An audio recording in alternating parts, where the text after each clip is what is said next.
Kiongozi mkuu wa Iran Ayatollah Khamenei ameomba msaada zaidi kutoka kwa taifa la Urusi. Kiongozi huyo amemtuma waziri wake wa mambo ya nje Bwana Abbas Araghchi jijini Moscow kuomba Rais Vladimir Putin msaada zaidi kutoka kwa nchi yake, na hii ni mara tu baada ya hatua kubwa za kijeshi zilizofanywa na Marekani.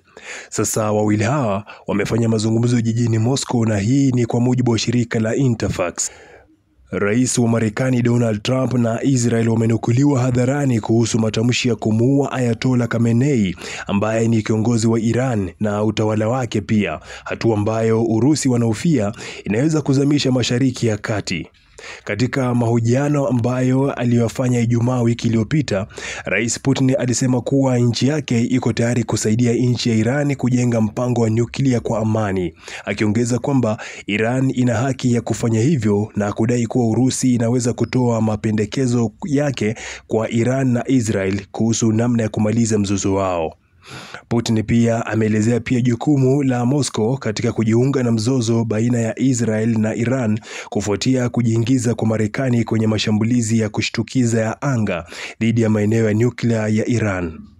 Putin amejitolea mara kwa mara kufanya upatanisho kati ya Marekani na Iran na kusema kwamba amewasilisha mawazo hayo kuhusu Moscow kutatua mzozo huo kwao, huku akihakikisha kuwa Iran inaendelea kupata nishati ya kinuklia.